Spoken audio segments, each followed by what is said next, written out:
Tesla का जन्म 10 जुलाई 1856 को साइबेरियन माता-पिता मुल्टूनी टेस्ला और डायुका टेस्ला के परिवार में ऑस्ट्रेलियन साम्राज्य में हुआ था। 1870 में निकोला टेस्ला ने कार्लोवी वैकी के स्कूल में प्रवेश लिया था। उस समय उस स्कूल में अपने गणित शिक्षक मार्टिन सेल्क्यूलिक से प्रभावित हुए थे। टेस्ला उस समय समाकलन के प्रश्नों को अपने मन में ही हल कर लेते थे। उनके शिक्षकों को उन पर विश्वास नहीं होता था, लेकिन उन्होंने अपना 4 वर्ष का अभ्यासक्रम 3 वर्षों में ही पूरा कर लिया था। 1875 में उन्होंने ऑस्ट्रेलियन पॉलिटेक्निक में प्रवेश लिया और अपने प्रथम वर्ष में उन्होंने कभी कक्षाओं में उपस्थित रहे 9 परीक्षाएं उत्तीर्ण की और सभी में सर्वोत्तम संभव गुण प्राप्त किए। 1881 में उन्होंने बुडापेस्ट में एक telegraph company Budapest telephone exchange में मुख्य विद्युत अभियंता के पद पर नौकरी कर ली। इस पद पर उन्होंने केंद्रीय संचार उपकरणों में अनेक सुधार किए और टेलीफोन एम्पलीफायर में को नए रूप से बनाया, लेकिन उन्होंने इस पर पेटेंट आवेदन नहीं किया। 1882 में उन्होंने थॉमस अल्वा एडिसन की company continental Edison company France में नौकरी कर ली और विद्युत उपकरणों में अभिकल्प में सुधार करने लगे। जून 1884 में उनका स्थानांतरण न्यूयॉर्क अमेरिका कर दिया गया। टेस्ला ने एडिसन के सामने उसकी मोटर और जनरेटर को ज़्यादा प्रभावी बनाने का प्रस्ताव रखा था। एडिसन ने टेस्ला को कहा कि यदि वह इस कार्य में सफल हो गया तो उसे $50,000 मिलेंगे। टेस्ला ने ऐसा कर दिखाया, लेकिन एडिसन अपने वादे से मुकर गए। एडिसन ने अपने वादे को अमेरिकन हास्य कहकर टाल दिया, टेस्ला का मजाक उड़ाया।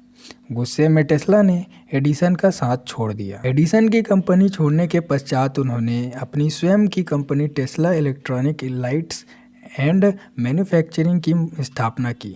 इस कंपनी में उन्होंने डायनेमो इलेक्ट्रॉनिक मशीन कंप्यूटरेट का अभिकल्प किया। यह उनका सारा अमेरिका में पहला पेटेंट था। शुरू में कुछ कंपनियों में काम करने के बाद टेस्ला ने पेरिस में कॉन्टिनेंटल एडिसन कंपनी में नौकरी की। इस बीच उन्होंने कुछ लोग अलग प्रकार के डायनेमो विकसित किए। तभी उन्होंने अमेरिका के महान आविष्कारक थॉमस अल्वा एडिसन के साथ काम करने का मौका मिला।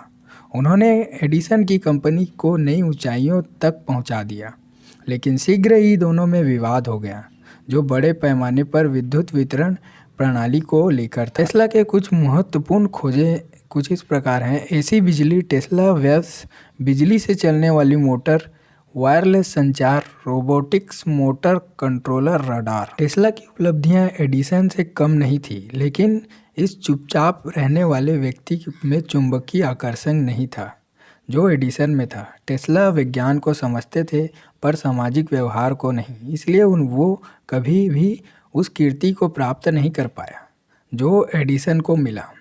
एडिसन से उसकी दुश्मनी पूरे विज्ञान जगत में चर्चा का विषय थी। हालांकि उसने एडिसन के लिए काम भी किया था। वो समय था एडिसन के दृष्टि धारा का टेस्ला के प्रत्यावर्ती धारा से लड़ाई का। एडिसन ने प्रत्यावर्ती धारा का डर पैदा करने के लिए हर संसाधन का इस्तेमाल किया, यहाँ तक कि हाथी को जनता के सामने करंट से मारकर प्रत्यावर्ती धारा की नष्टकारी शक्ति से डराया। लेकिन हर घर में बिजली सिर्फ प्रत्यावर्ती धारा से ही पहुँच सकती थी। अंततः टेस्ला की विजय हुई। उस समय अमेरिका में एडिसन की आविष्कृत डीसी विद्युत विवरण व्यवस्था लागू थी। डीसी यानी डायरेक्ट करंट ऐसी विद्युत धारा को कहते हैं जो हमेशा एक ही दिशा में बहती है, जैसे कि विद्युत सेल से बनने वाली धारा। टेस्ला ने डीसी की कमियों की ओर लोगों का ध्यान आकृष्ट किया और एसी विद्युत विवरण व्यवस्था लागू करने की बात कही। या एसी यानी अल्टरनेटिंग करंट लगातार अपनी दिशा बदलती रहती है। इस धारा की यह विशेषता होती है कि उसका वोल्टेज ट्रांसफार्मर द्वारा बढ़ाकर काफ़ी दूर तक भेजा जा सकता है, जबकि डीसी में एक ऐसा संभव नहीं। साथ ही एसी चालित मोटर और दूसरे उपकरणों में डीसी की अपेक्षा कम बिजली खर्च होती है। चूँकि उस समय तक डीसी सिस्टम काफ़ी बड़े पैमाने पर लागू था और एडिसन कंपनी डीसी उपकरणों को ही बना रही थी, अतः एडिसन ने इस नए सिस्टम का विरोध किया।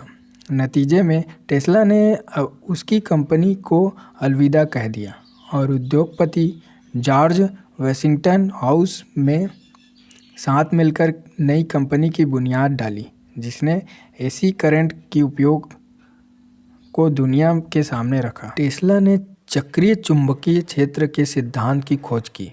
उसका एक अन्य महत्वपूर्ण आविष्कार एसी विद्युत मोटर है, जिसने डीसी विद्युत सिस्टम को पूरी तरह से हाथी पर ला दिया। उसने नियाग्रा जलप्रपात पर पहला जल विद्युत पावर स्टेशन तैयार किया, जिसने बाद न केवल अमेरिका बल्कि पूरी दुनिया एसी विद्युत वितरण सिस्टम को स्वीकार कर लिया गया। 1887 में टेस्ला ने प्रत्यावर्ती धारा से चलने वाली इंडक्शन मोटर बनाई। इस आविष्कार ने टेस्ला के लिए सफलता के रास्ते खोल दिए। इसके पश्चात के वर्षों में टेस्ला और एडिसन के मध्य प्रसिद्ध दृष्टि का टेस्ला के परिवर्ती धारा चला। अंततः इससे टेस्ला के प्रत्यावर्ती धारा की विजय हुई, क्योंकि यह तरीका लंबी दूर तक विद्युत के संग्रहण के लिए उपयुक्त था। माना जाता है कि टेस्ला ने 1895-96 में एक्स किरणें की खोज कर ली थी, जो कि रॉन्टगेन के 1996 की खोज से पहले थी, लेकिन उनकी प्रयोगशाला में लगी आग के कारण सारे उपकरण जलकर खाक हो गए। मार्कोनी को रेडियो का आविष्कारक माना जाता है, लेकिन यह तथ्य है कि इस आविष्कार में टेस्ला का भी योगदान कम नहीं है। उसी ने यह सिद्धांत दिया कि वायुमंडल के बाहरी आयनमंडल से होकर रेडियो तरंगें पूरी दुनिया में भेजी जा सकती हैं। उसने रेडियो में उपयुक्त होने वाली टेस्ला रॉड का भी आविष्कार किया और उसका रेडियो के असली आविष्कारक को लेकर मार्कोनी के साथ लंबा मुकदमा भी चला। उसने वायरलेस पावर सप्लाई का विचार दिया, जो बाद में लेज़र किरणों का आधार बना। दोस्तों, अपने एक प्रेजेंटेशन में उसने लाखों वोल्ट की आकाशीय बिजली बनाकर सबको दंग कर दिया था। एक बार उसने अपने उपकरण टेस्लास्कोप पर कुछ अज्ञात सिग्नल रिकॉर्ड किए, जो कि उसके अनुसार किसी अन्य ग्रह से भेजे जा रहे थे।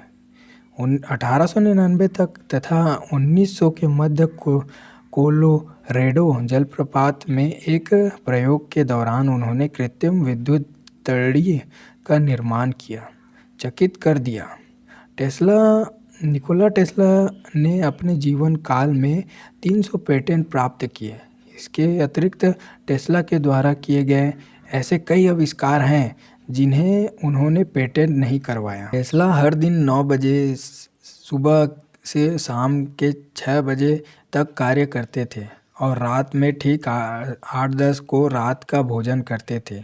उसके पश्चात में सुबह 3 बजे तक फिर से कार्य में जुट जाते थे। व्यायाम के लिए टेस्ला रोजाना 8-10 मील पैदल चलते थे। अपने जीवन के अंतिम दिनों में वे पूर्णतः शाकाहारी हो गए थे और भोजन में दूध, ब्रेड और शहद सब्जियों का रस लिया करते थे। टेस्ला दावा करते थे कि उन्होंने घंटों की नींद पर्याप्त है। 2 घंटों की नींद उनके लिए पर्याप्त होती थी, लेकिन अपने कार्य करते करते वो झपकियां भी ले लिया करते थे। टेस्ला ने अनेक पुस्तकों का अध्ययन किया था और माना जाता है कि उनमें विलक्षण स्मृति थी। वे 8 भाषाओं के जानकार थे, जिसमें साइब्रो क्रोशियन, चेक, अंग्रेजी, फ्रेंच, जर्मन, हंगेरियन, इटालियन और लैटिन का समावेश था। टेस्ला अविवाहित थे और उनका मानना था कि उनका ब्रह्मचर्य उनकी वैज्ञानिक उपलब्धियों का सहायक रहा है। उन्होंने एक इंटरव्यू में कहा था कि शादी न करके विज्ञान को एक कुर्बानी दी। टेस्ला को से हमको सीखने को ये मिलता है कि टेस्ला अपने काम के प्रति पूरा समर्पित थे और टाइम टेबल के हिसाब से ही चलते थे। पूरा उसमें चाहे कुछ भी हो जाए वो अपना टाइम टेबल नहीं छोड़ते थे। तो दोस्तों, इससे हमको सीखने को कुछ मिलता है, और सीखने को मिला हो तो सब्सक्राइब करें हमारे चैनल इंटरनेशनल बायोग्राफी को और लाइक करें ताकि हमें मोटिवेशन मिलता रहे। मिलते हैं नेक्स्ट जीवन में। आज के लिए धन्यवाद।